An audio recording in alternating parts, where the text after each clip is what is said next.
Hey, my name is Chris. I'm a German guy with a German camera, and today I show you my top 5 accessories for the Leica Q3. Some of them are absolutely essential, some are nice to have, some are cheap, some are very expensive, and one is tasty.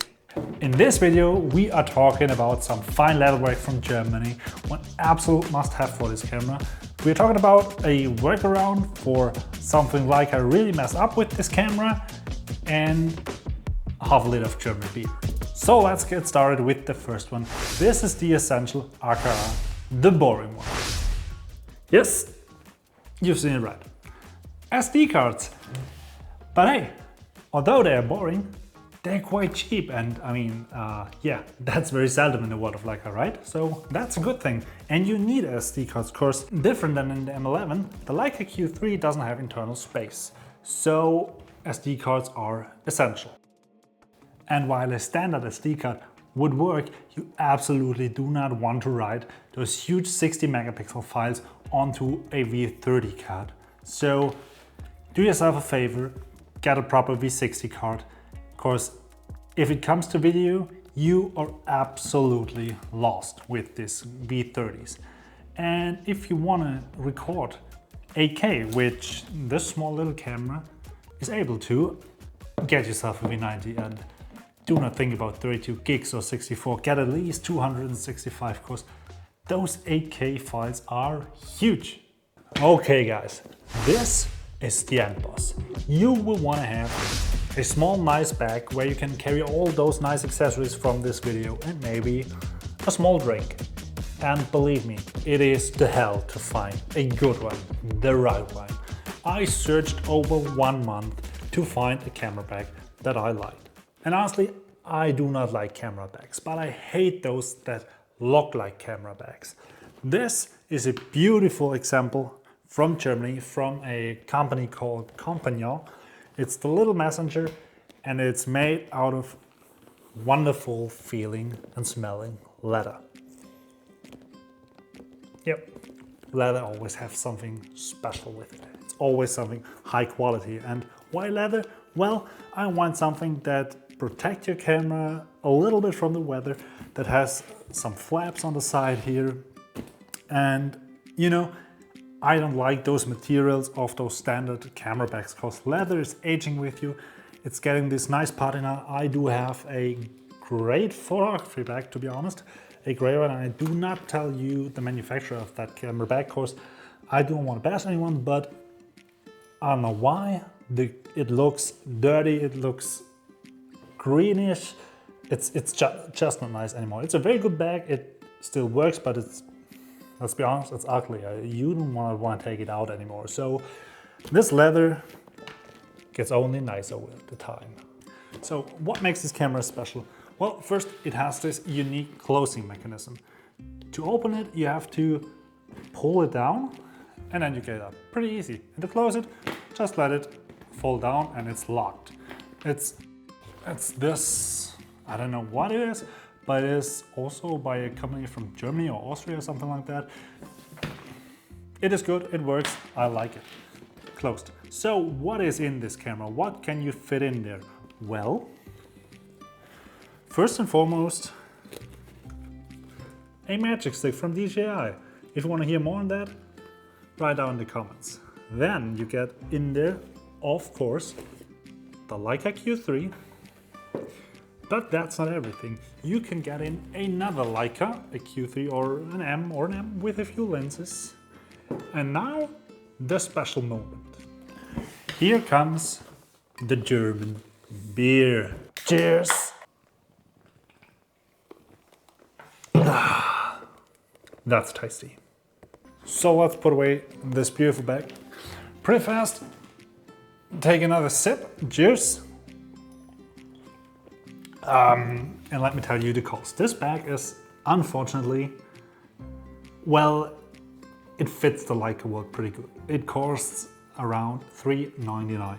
So not cheap, but it's pretty good. I mean, a bag like that is for your lifetime. So if you're considering one, you can get this one. Of course, there are cheaper ones, but this one's really nice, to be honest. So on to the third one.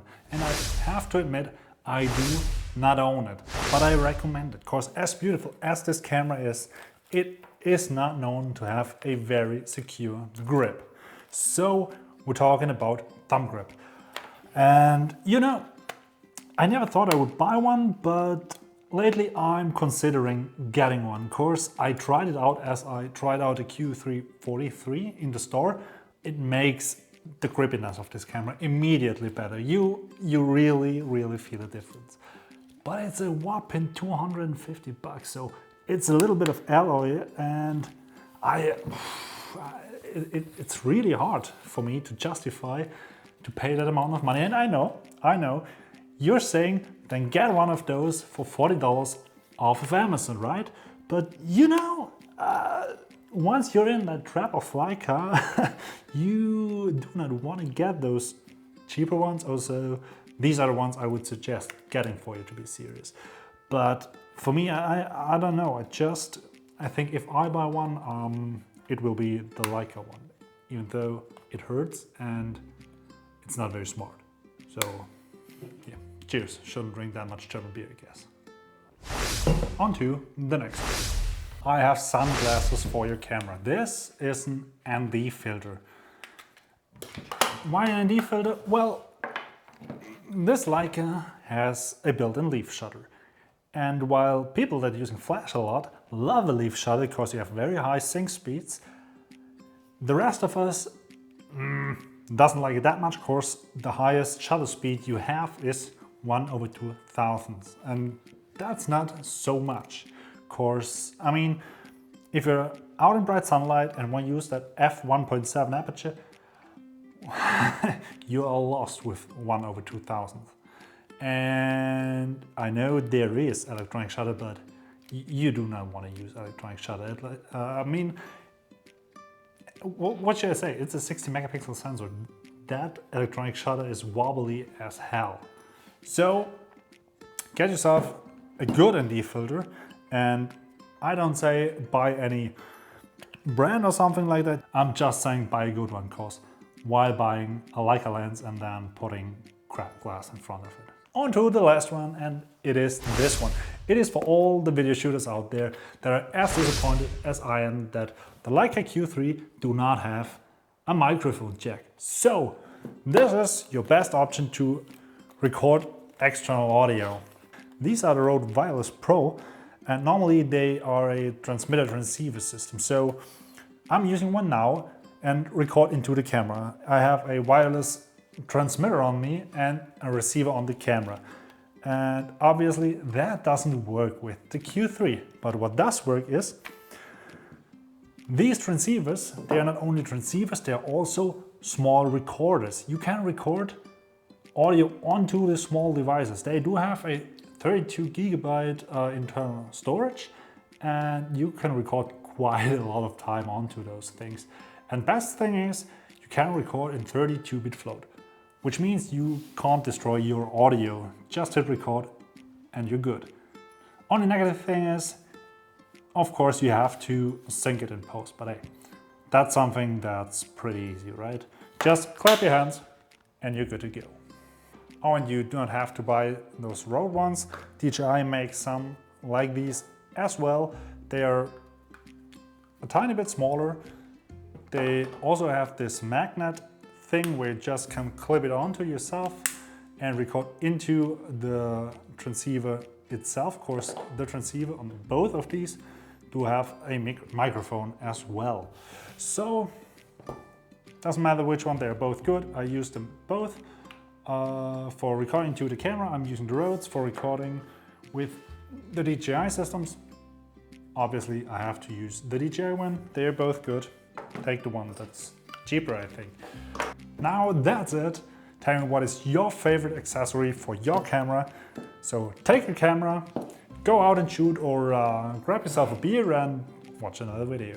Cheers, until the next one.